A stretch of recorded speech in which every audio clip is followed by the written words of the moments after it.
تصور معايا المدينة هادئة، البيبان مسدودة، الضو شاعل في الصالون، تسمع غير الصوت ديال التلفازة. ولكن وسط هاد الهدوء كان واحد كيتفرج وكيتخيل وكينفذ الجرائم ديالو بالتخطيط. ما كيغوتش وما كيهربش وما كيبانش. هو رجل كنيسة، اب الاطفال ورئيس الجماعة. ولكن في الليل منين كيطفي الضو كيبان الوجه الاخر ديالو، وجه ما كيعرفش الرحمة وما كيعرفش الندم وكيعيش غير على السيطرة. سميتو دينيس اللي الرادر 30 عام، والمدينة كتنعس وما عارفاش واش الصباح غادي يجي. السلام عليكم، انا المهدي، وفي هذه الحلقة غادي نحكي لكم قصة حقيقية لأخطر مجرم من البداية ديالو حتى للنهاية بلا كذوب. شد معايا راسك وخلي الضو شاعل، حيت اللي جاي مظلم بزاف كتر من اللي كتخيل. في مدينة واتشيتا في ولاية كنساس كانت الحياة عادية، الناس كتخدم، الدراري الصغار كيلعبوا في الزنقة، والكنائس عامرة، كلشي كيبان عادي. ولكن وسط هاد الهدوء كان كيكبر واحد الطفل اللي حتى حد ما كان عارف باللي التاريخ غادي يذكر الاسم ديالو بطريقة كتخلع. هذا الطفل تزاد نهار 9 مارس 1945.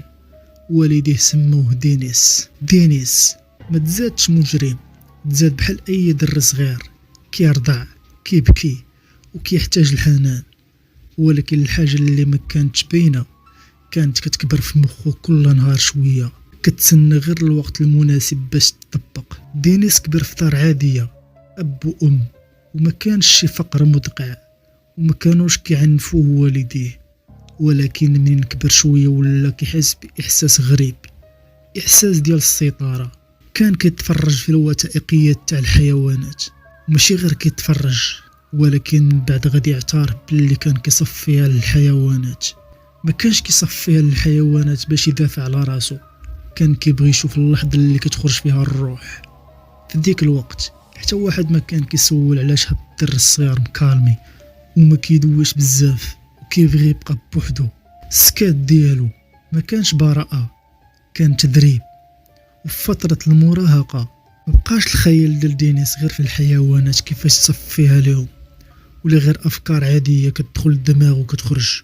الشاب ولا كيتخيل كيفاش يسيطر على الضحية وكيفاش يخنقها، وهادشي ما كانش كيهضر فيه مع شي واحد، كان كيدفنو في مخو كيغديه بالسكات. هاد النوع تاع الناس كيعيش بجوج وجوه، وجه عادي قدام الناس، وجه مظلم كيبان منين كيكون بوحدو. دينيس دخل العسكر، والعسكر علمو الانضباط والنظام، والأهم الإحساس بالقوة والسيطرة. دينيس رجع من العسكر للمدينة ديالو، اشترى دار وتزوج وولد 2 ولاد. من برا اي واحد شافو كيقول هاد السيد ناجح ومستقر ومحترم، ولكن في داخل دارو وفي داخل مخو كان وحش كيتكون نهار على نهار. دينيس خدم في شركة ADT، شركة ديال الأنظمة الحماية والإنذار، وهنا بالضبط الخدمة عطاتو أخطر هدية.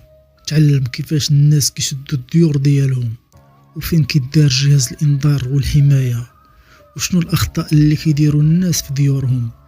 يعني ببساطة المجرم تعلم كيفاش يدخل لأي دار بلا ما يحسوا به. كان كل مرة كيدخل فيها لشي دار في خدمته كيشوف واش يقدر يرجع ليها، واش هاد الباب سهل، واش هاد المار بوحدها. الخدمة ولات عنده استطلاع. ونهار 15 يناير 1974 الصمت تحول لجريمة. دخل واحد الدار كان هو اللي ركب ليها جهاز الإنذار والحماية.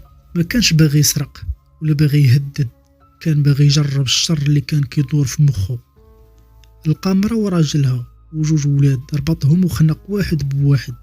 بعد ما ودعوا الحياة كاملين مارس العادة السرية على الجثة ديال الضحية وخرج.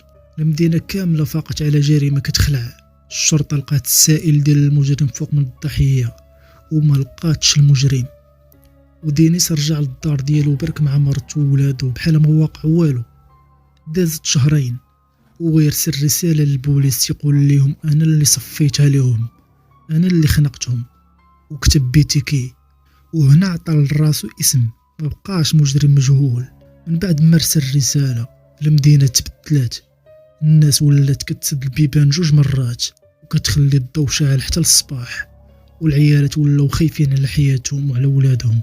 دينيس قبل ما كيقصد شي ضحية كان حتى كيتخيل وكيرسم في مخو شنو يدير وكيفاش يتصرف، وكيشوف المرأة فين كتخرج وشنو الوقت اللي كتكون فيه بوحدها، واش عندها الدراري، واش الجيران قراب. قال لهم في التحقيق الجريمة كتبدا في مخي قبل ما كنديرها. وفي أبريل 1974 دخل لدار مرة أخرى خدامة في شركة كوليمان، ولكن هاد المرة ما كانتش بوحدها، كان معاها خوها. دينيس ضارب مع خوها، الأخ تجرح وهرب بزز من دينيس. دينيس شد المرة وصفاها بواحد السكين وخرج.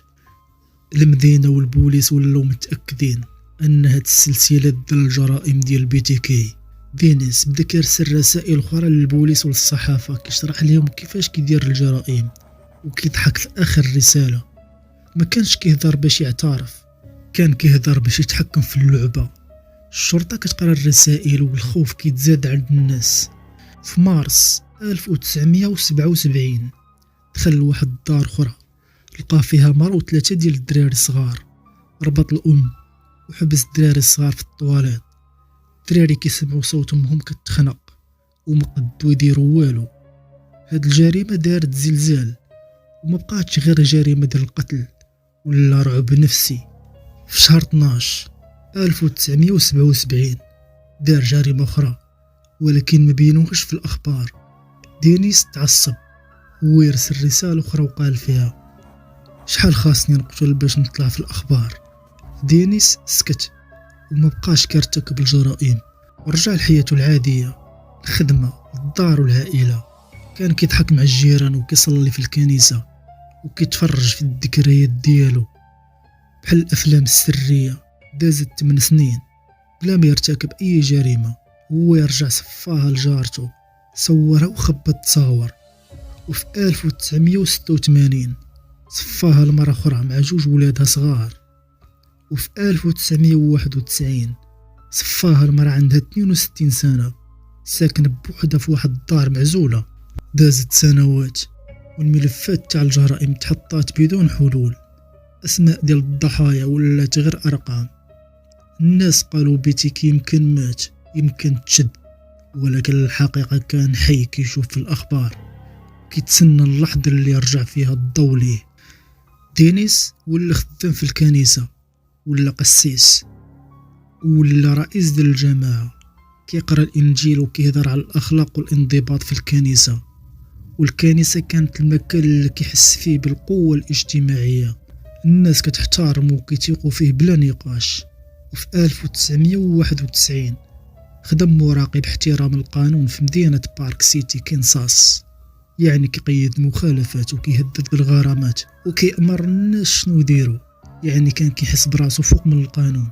دينيس كان من النوع اللي كينظم وكيخطط وكيحب يسيطر على أي واحد، وكان كيقسم حياته ل3 صنادق: صندوق خاص بالعائلة وصندوق للخدمة وصندوق للجرائم ديالو، وحتى صندوق ما كيتخلط مع الآخر. قال في الاعتراف قدام البوليس كنت قادر نوقف ولكن ما بغيتش. سنوات كدوز ومجرمين وحدين اخرين كيديروا جرائم وكيبانوا في الاخبار.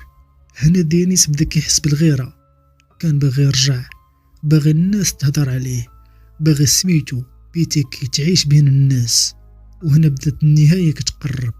في 2004 واحد الصحيفه كتبت واش BTK مات واش تشد.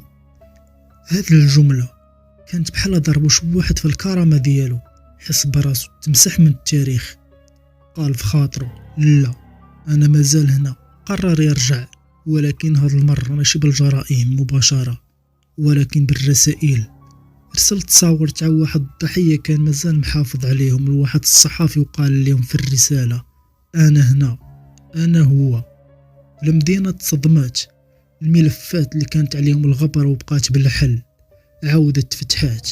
ودينيس بدا كيحط في المطارس وفي الباركينغ تاع السيارات كراطن تاع الحلوى فيها تصاور تاع الضحايا ومونيكات مربوطة كيف مربط الضحايا وبنفس الطريقة اللي صفاها لهم. البوليس تيقراو الرسائل تاع دينيس وكيسول البوليس وكيتشاور معاهم، وكيبان عليه انه ذكي اكثر منهم.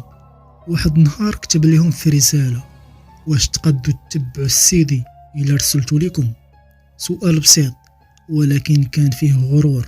البوليس عرفوا الا قالوا نقدو نعرفوك من خلال السيدي ما غاديش يرسل لهم السيدي. البوليس قالوا في تصريح للصحافة انهم ما يقدوش يتعرفوا على المجرمين من خلال السيدي. دينيس تاق فيهم. الوحش كان ذكي ولكن الغرور كان غبي. ارسل لهم السيدي فيه سميتو وكنيتو اسم الكنيسة اللي كيخدم فيها.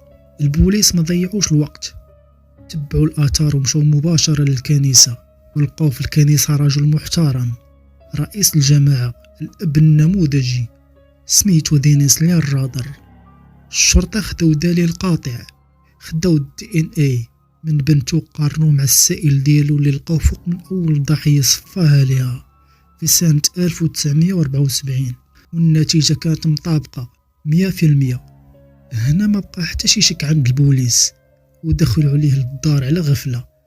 دينيس ما هربش، ما قاومش، قال الجملة اللي بقات في التاريخ: كنت عارفكم انكم غاديين تجيو ولكن ما كنتش متوقع. دابا الجيران خرجوا يتفرجوا، الصدمة كانت كبر من الخوف. في التحقيق اعترف بكل شيء. دينيس ما كانش كيبكي على الضحايا، كان كيبكي على اللعبة اللي سالت. في 2005 يونيو دخل المحكمة. القاتل اللي عاش 30 عام وسطنا دابا قدامنا وكل شيء كيتفرج فيه. بدا كيحكي للقاضي على كل جريمة بالتفصيل، وقال: كنت كنخطط قبل ما كنديرها. القاضي حكم عليه ب175 سنة. دينيس وقف وسمع الحكم وسكت، وما بانش عليه الخوف وما ترعدش. داو للسجن إلدواردو كورسيونال فاسيليتي في كنساس، زنزانة انفرادية، مراقبة صارمة، ممنوع يهضر مع شي واحد. دينيس ليرادر مازال حي لحد الآن في السجن بمدينة كنساس، وفي عمره دابا 80 سنة. الدم اللي سال ما قدرش يرجع، ولكن على الأقل المدينة تهنات من الخوف المباشر. دينيس كان ذكي، كان كل شي كيحتارمه، ولكن الغرور هو اللي شدو في الأخير. دابا بعد ما سمعنا القصة كاملة من طفل ظريف، الأب المحترم، الوحش عاش 30 عام كيصفيها للناس في الصمت. السؤال اللي كيبقى هو: الشر كان باين ولا كان لابس قناع؟ دير ببالك، ماشي كل ابتسامة آمنة، وماشي كل صامت بريء. وهنا كتسالي الحلقة تاع اليوم مع بيتي كي. وإلا بغيتوا قصص أخرى حقيقية خليوا لايك للفيديو وتعليق حول القصة، واشتركوا في القناة باش توصلكم القصة الجاية مع مهدي يحكي. وشكرا لكم على المشاهدة.